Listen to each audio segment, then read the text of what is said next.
Today we're going to be talking about tasteful nutrition, and our guest is Limor. Welcome to the show. How are you? Hi, I'm good. Thank you so much for having me. It's so nice to meet you. What started your nutrition journey for you?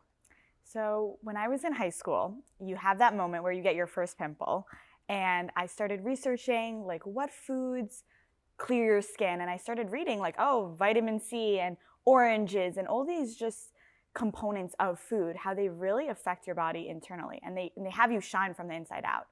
And from there, I always loved to just learn everything for myself, and I wanted to share that knowledge with other people. So that's really what started it. And then I love cooking. I love food, of course. I'm a big foodie, so I want to share that passion and that education with other people, and showing that like what you eat really does start from what's on your plate and translates to the outside.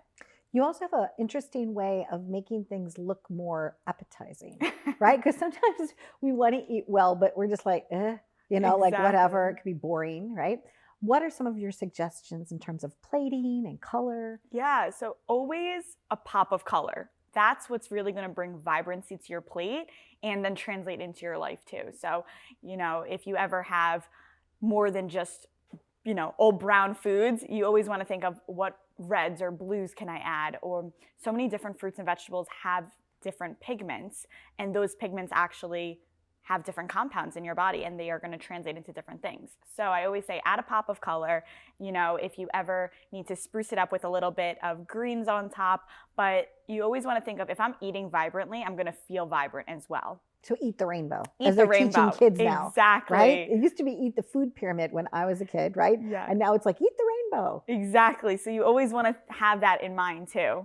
So throughout your whole day, there's so many different colors you could get on your plate. And really, even from when you're a child, right, they tell you that straight away, eat the rainbow. And that's exactly something we should all carry on into our daily life. Now, with your practice at Tasteful Nutrition, you also balance, right, what you eat as well as working out. Exactly. Okay. Now, how do you help a consumer with that? Or a client, I guess you would call them a client, right? Yeah. So you really have to look at the whole picture of a person. And if a person is not sleeping well or engaging in physical activity, then that's really the foundation of good health, right? A good foundation. The foundation of good health really stems from sleep, from movement, from water, from what you eat, of course. And I always say it's not just what you eat, but how you live, how you eat, and your mentality around all that. So, Limor, I'm just so bad. No, I'm just laughing because I'm so bad. I live a lifestyle where eating isn't last priority. It is. Forget about it. Sometimes I forget to eat. I don't eat. I eat too late. Then I don't sleep. Then I get acid reflux heartburn. Then I can't sleep, and it's even worse. Right. And then I worry about what is it? Like when you get GERD or whatever, yes. GERD reflux. I'm like, I'm a mess. But Donna, that is everyone. That's actually more common than you would think it is. And just having to shift the priority instead of, okay, I have to eat to be skinny, or, something that women are especially taught when we're younger is you eat and you work out so that you look a certain way.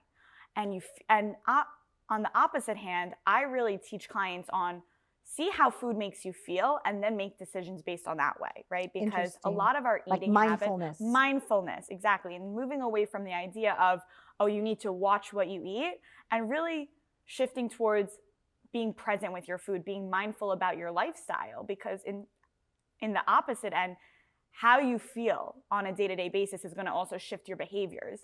So that's really how I work with clients, is not just saying like, oh, you need to eat this or cut all this out, is really shifting to how do you feel? Because how you feel is going to create your thoughts, and your thoughts are then going to create your behaviors.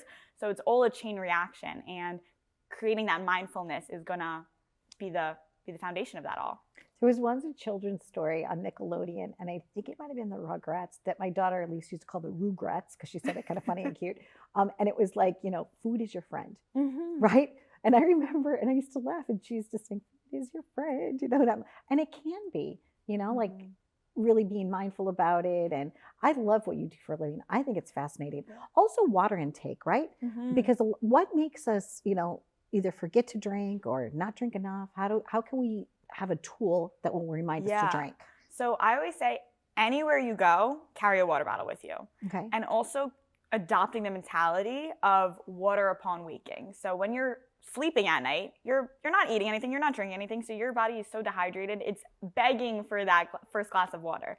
And it also just creates your day to start on a positive note. And I always say, if you set yourself up for success, you'll find the pleasure in the planning, right? Keeping a water bottle by your bedside, that way you'll actually wake up and drink it. If you have a water bottle in your car at all times, you'll be reminded to it. So it's really just, like I said, creating that habit of, or thinking, okay, 3 bottles by 3 o'clock. So 3 by 3. 3 by 3. See, I like those games. Yes. And, like when I clean my house, I put the timer on my stove. I'll be like, in 60 minutes, I'm going to get this done. But I like that 3 by 3. Yeah. That's good. And then it gives you a target, right? Okay. So having that target of like, oh, I want to reach that goal. Like I want to prove to myself I can do it. So creating it, first as a game a little bit, and then it becomes a habit, and then it's automatic. And the more it could be muscle memory to always pick up a glass of water, you'll start to intuitively feel when you're dehydrated or when you need that, which is important. It's important. And in closing, would you work with clients also online from anywhere in the country or? Anywhere, any place. I have a remote location in New York, so if anyone wants to come physically to the office, it's based in Port Washington, New York. But I also take virtual clients. I've seen people in California, LA, so everywhere and anywhere. So pimples no more. Pimples no more. Pimples no more. From a girl in her teens into today. Congratulations. Happy journeys and continued success. Thank you so much. And it's been fun to visit with you. But yeah, so plating it up, making it look nice, add a pop of color, and drink water. Absolutely. 3 by 3. 3 by 3 and sleep. And sleep. And we both said we love to sleep. Yes, we love to sleep. That's important. Thank you so much. Thank you. And we do, if you are not napping every once in a while, it's okay to take a nap. You can dance the night away, but then the next day, if you just feel like resting, rest. Listen to your body, listen to your heart, and take a look at our website. Thanks for watching.